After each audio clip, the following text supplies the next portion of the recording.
Hello, and welcome to the Wardroom, a podcast dedicated to the leadership development of the U.S. Navy's engineering duty officers. I'm your host, Lieutenant Commander Matthew Horton. On this episode, we have a discussion on leadership from Vice Admiral Thomas Moore. Admiral Moore recently retired from the Navy after 39 years of dedicated military service. Prior to his retirement, Admiral Moore served as the 44th Commander of Naval Sea Systems Command, where he led over 74,000 military and civilian personnel in the development, delivery, and maintenance of the Navy's fleet of ships and submarines. Let's listen in. Hi, good morning. This is Vice Admiral Tom Moore, the Commander of the Naval Sea Systems Command. For this inaugural episode, I'd like to provide some insights and thoughts into attribute pyramids generated by the Engineering Duty Officer School. My first topic, I'd like to talk about developing others. In this topic, I'm going to provide you with a leadership approach that I use to develop future ED leaders, and I'm going to give you some tips on what you should do to help move people that are going into leadership positions. So first, let's talk about a leadership approach. I think for all leaders, the most valuable commodity that we all have is time. Time is the one thing that you cannot create more of. And so if you want to know what's important to a leader, watch where they spend their time. And too often, I think in the day-to-day business of what we do, we get busy and we spend less time on leadership and more time on the tactical day-to-day things that we're doing, and be well served to spend a lot more time on the leadership thing. So first thing you have to do is make sure you're spending time in this particular area if you want to develop future leaders. Now let me give you a couple of examples of things I think you need to do from an approach to developing future leaders. First thing is you have to be able to set an example for others to follow. You should be a strong mentor and be willing to talk to people on a regular basis. When I talk about setting an example to follow, I'm talking about things like having a strong ethical and moral compass that cannot be questioned, a strong vision for where you would like to take the organization. You have to be somebody that leads by example. You have to walk the talk, so to speak, which means that if you are going to preach to your staff on a daily basis that work-life balance is important, you yourself better darn well have work-life balance in your life. One of the things that I often hear at the ED school when I go talk is, hey, we hear from our leaders all the time that they need to have work-life balance, but when we ask them whether they have work-life balance, they all say no. And I can tell you with 100% to certainty that I have work-life balance, and I think it's extremely important that you set that example for your workforce. The other thing I think from a leadership approach, you have to be able to, how you treat people is really, really important. So not only do you have to set priorities and be a demanding leader, but you have to treat people, properly and treat them with respect. And that doesn't mean you can't be a demanding boss, but you can't be hard on people. If you do those things, that's really, really important. On the in terms of how you develop future leaders, I think the first thing is all leaders, you got to be able to identify early on who those leaders are and be willing to invest time with them. Be demanding with them, but not hard, and then make sure you create an alignment with them so that and empower them for success. I'll come back to this in a later topic, but empowerment is extremely important. We all want to be empowered to do our job, but I'll tell you this right up front, that empowerment without alignment is anarchy. You got to be able to have alignment. People have to be pulling in the same direction before you can empower them to do work. So in terms of approaching the development of future leaders, I think it's really, really important to create that alignment and empower them for success. Challenge them to think differently about all the problems. Challenge them to challenge all the assumptions on how you do business today. Allow your workforce to take targeted risk and learn from their failures. And then allow them to figure out how to stop doing things that are adding no value to the work they do on a daily basis. You do those other things, then you'll be able to develop your future leaders. In terms of some specific tips I would give people for those moving into a leadership position today, I think it's pretty simple. One, you got to set a vision. Where do you want to take the organization? Write down what you want to accomplish during the time that you're going to be in the job. And then make sure you set priorities. Focus on those priorities is very, very important. You'll hear me say this all the time. If everything's equally important, then nothing is important. You have to set priorities and you have to relentlessly focus on those priorities going forward. If you don't do that, then people will be confused about what's important in the organization, and they won't be working on the most important things. The other thing I would tell you is make sure you find a mentor yourself and get feedback routinely on what you're doing. If you can do that, that's critically important. And the last tip I would give anybody that's taken over a leadership position today is to be humble. Humility, I think, is leadership's greatest trait. And a lot of people, when I talk about humility, think that means you have to be quiet and stand in the back, and that's not true at all. Humble means you don't take credit for what's going on in the organization, but I think humility most importantly means this. Humility means you're willing to consider that your very, very closely held beliefs may not, in fact, be right, and that you're willing to consider there may be a better path to go about doing those things. If you do those things from a leadership perspective, setting a vision, write down what you want to accomplish, set priorities, focus on those priorities relentlessly, find yourself a mentor, and lead with humility, you'll do exactly what we need to do as leaders with the Engineering Duty Committee. And if you follow those things and build those into how you mentor other people, you'll do a great job of developing future leaders in the Engineering Duty Officer community. For my second topic, I'd like to talk to you a little bit about strategic thinking. And if you look at the slides that the EDO school has presented, the bottom says strategic thinking is formulate objectives and priorities, implement plans consistent with long-term interests of the organization and global environment, and capitalize on opportunities and manage risk. Let me talk a little about strategic thinking. Now, I don't. You may be sitting there saying, "Hey, I'm only a lieutenant. Strategic thinking is not in my game plan." I think that's a big mistake for all of us. There's a lot of people that think that strategic thinking only applies to the senior officers or the senior levels of the organization, and that's not true. While we all work in a tactical environment on a day-to-day basis, I think it's critically important that we have a strategic plan for what we're going to accomplish going forward.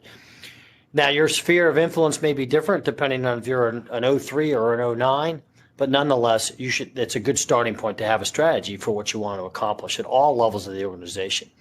The first thing you want to do in your strategy is make sure that you align your strategy with that of your chain of command. That should start by a clear understanding of the top levels of what the Department of Defense is doing all the way down to your individual organization. So whether you're a lieutenant or a lieutenant commander or a commander or a captain, some basic understanding of the National Defense Strategy, the CNO's design for maintaining maritime superiority, and the NAVSEA campaign plan to expand the advantage is critically important, because those are the strategic direction that the Department of Defense all the way down to NAVSEA is going to take. And so back to my previous discussion that I had in the developing others section, empowerment without alignment is anarchy. So if you want to empower people to go do work, you've got to create that alignment. And the only way you can create that alignment is to know what your boss wants to get accomplished. Once you understand what that is, then set out and establish yourself a plan. I want to talk to you a little bit about the NAVSEA campaign plan and get some thoughts that went into that and give you an example of how you might set some strategic thinking here. The NAVSEA campaign plan has a mission and a vision. The mission of NAVSEA is pretty straightforward: design, build, and maintain ships and systems on time and on schedule for the United States Navy. The vision, on the other hand, is a little simpler, and I'll talk a little bit more vision in my next section of the podcast, but the NAVSEA vision is to expand the advantage. Within the NAVSEA campaign plan, 3 priorities. If you remember what I said in developing others, if everything's equally important, nothing is important. So we have 3 main priorities in the NAVSEA campaign plan. The first priority is the on-time delivery of ships and submarines. The second priority is to improve the reliability and capability of our ships and systems. And our third priority is cyber. Those 3 mission priorities have really been the same for the 40-plus months that I've been in the job, and I think consistency in that area is important. Those 3 priorities are supported by 3 foundational elements, which is people, creating a high-velocity learning environment, and then also having a culture of affordability. So we chose within NAVSEA to have 3 mission priorities, but have those foundational elements because we felt that without people, without a culture of affordability, and without creating a high-velocity learning environment, you couldn't be expected to accomplish the 3 missions that we laid out in the campaign plan. So as you sit and lay your plan out and do your strategic plan, I would encourage you to align with the NAVSEA campaign plan and think about those sort of things. What is it you're trying to accomplish, and align to those things and set your own priorities and your own foundational elements for how you'd like to get that accomplished. Let me give you a couple quick sea stories on how we've used the campaign plan to really go manage some major things that have occurred in the last 3+ years that I've been in the job. So if you go back to the strategic thinking slide, it talks about capitalizing on opportunities and managing risk. And I want to talk to you about the Fitzgerald and the Jonas McCain because those are probably really two great examples of what we've tried to do here using the campaign plan to manage the opportunities and the risk that came with the two collisions coming out of Fitzgerald and McCain. You have to look back on both of those to understand where we were coming out of those collisions. And the goal on the Nav Sea side of the house, as directed by the CNO, was to get both the ships back to the fleet as soon as possible with the most capability that we had. And so we had to take a look at both of those ships and make a determination of where we're going to put them and who was going to do the work and factor in what the cost was going to be and the schedule in terms of getting them back on track. In Fitzgerald's case, because of the extent of the damage, we made an early on decision that the capability to do that work out in Yokosuka was probably not there. And the best way to bring that back, given the damage to the ship, was to give it to one of our new construction yards who had significant experience in the talking about the type of work we needed to do. And so we looked both at Bath and down in Ingalls and determined that we had the capacity to do the work at Ingalls and that they had recent work on DDGs, and that's where Fitzgerald went. On the Jonas McCain side of the house, the damage was not as significant. There was a political optic as well to keep it and get it back as soon as possible. And we went and took a pretty close look, and SRF Yokosuka was well capable of doing that work. And so we signed that work there. So in both those cases, those projects have turned out to be eminently successful. The SRF Yokosuka team has already brought McCain back to schedule, and she's out in the fleet now. We should be very proud of that. And Fitzgerald is in the water and starting to light off her equipment, and we expect to get her out to sea trials in February. But it's an opportunity where we used some of our strategic thinking in the Nav Sea campaign plan to go manage the opportunities and the risk associated with those two ships. There's countless other stories along the line that I could talk to you about from the Nav Sea perspective, but those are two that are pretty good ones, I think, that fit into that scenario. The last section I want to talk to you about is vision. And the vision section, if you go read from the slide, take a long-term view and build a shared vision with others, act as a catalyst for organizational change, influence others to translate vision into action. There's a couple of really important things in there before I get into my real remarks. One, I think the first one is building a shared vision. Back to my comments earlier about empowerment and alignment. If you don't have a shared vision where everybody's pulling in the same direction and a shared vision that everybody's bought into, it's pretty hard to create that alignment. And then from there, move on to the empowerment piece, which is critically important to any organization because without an empowered workforce, you're never going to be as good as you could possibly be. The other part of that is translating vision into action. Vision into action is critically important. We tend to focus a lot on activity, and at the end of the day, the most important thing is not activity, but outcomes. And so taking that vision and turning it into something you can go work on is critically important. So the vision really goes hand in hand with previously what I talked about with strategic thinking. Where do you want to be, say, 6 months, 1 year, 2 years, 5 years from now? And I would encourage you to think about this in two ways. Think about it from an organizational perspective. Where do you want the organization to be 1, 2, 5 years from now? But also you could apply this to your personal life, whether it's your career itself or you're at home. Where do you want to be 1, 2, 5 years from now? And then set out and establish a plan to go get that done. And I think there's 3 really important attributes to a vision. And remember, vision is really describing where do you want to end up. Now, where is it that I want to go? In Covey's term, this is beginning with the end in mind. That is what vision is for any of you who's had the chance to read Covey's 7 Habits, which is something of highly effective leaders, which is a book I would highly recommend you read. So I think a good vision has 3 attributes. 1, it should describe a future state. 2, it should be a challenging but achievable goal. If you make it so challenging that it's not possible to achieve, for instance, if you were to tell me, hey, I need you to run a sub 4-minute mile within the year, I'm probably not going to spend a lot of time working on that because it's not something I can probably accomplish. And then I think it should be something you can remember, because if you don't remember what the vision is, you're going to have a hard time getting after it. Now, I remember when I came into Nav Sea, the Nav Sea vision at the time was on the order of about 67 words. And for the life of me, I couldn't remember what the Nav Sea vision was.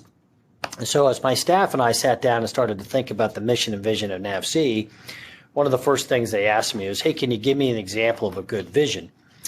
And I said, yeah, here's one that I can remember. And it was a very small rental car company in the early 90s, and their vision was to get out of other. Now, you may be thinking to yourself, what the heck does get out of other mean? But if you think about it from a business perspective, almost all businesses are concerned about market share. And if you look at these pie charts on market share, whether it's fast food or rental cars or airlines, you'll take rental cars, for example, you'd see Avis, you'd see Hertz, you'd see National, you'd see Budget. And on all those pie charts, there's that one little sliver, which is for everybody else. And it's usually labeled other. And so this particular rental car company's goal was to get out of other. In other words, they wanted their name on the chart. It was described a future state. It was challenging, but achievable and something that they could remember.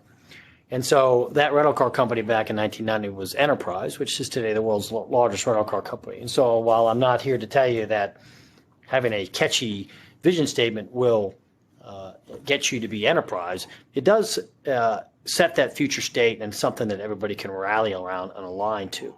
On the Nav Sea side of the house, expand the advantage was really meant to really talk to the fact that in this world of great power competition with China and Russia that we are in, that the capability gap between us and our near-peer competitors is closed. And so therefore our job is to expand that advantage back out. And that uniquely and really does describe what NAVSEA and what you do on a day-to-day basis in delivering combat capability to the fleet to expand that tactical advantage and that strategic advantage back out. So if you want to go look at, from how a strategic vision changed how NAVSEA has approached challenges, all you have to do is go look at mission priority number one. Mission priority number one under the campaign plan with the vision I just told you about is the on-time delivery of ships and submarines, and really has driven everything that NAVSEA has done in the 40-plus months that I've been in the job. And you can look at it from an individual ship basis, how do you get a ship out of availability, but from a big picture perspective, from where I'm working at the strategic level, it's really two major things in the naval shipyards and one in the private sector that I want to talk to you about here briefly. On the naval shipyard side of the house, it was pretty clear that we had more work than we had capacity.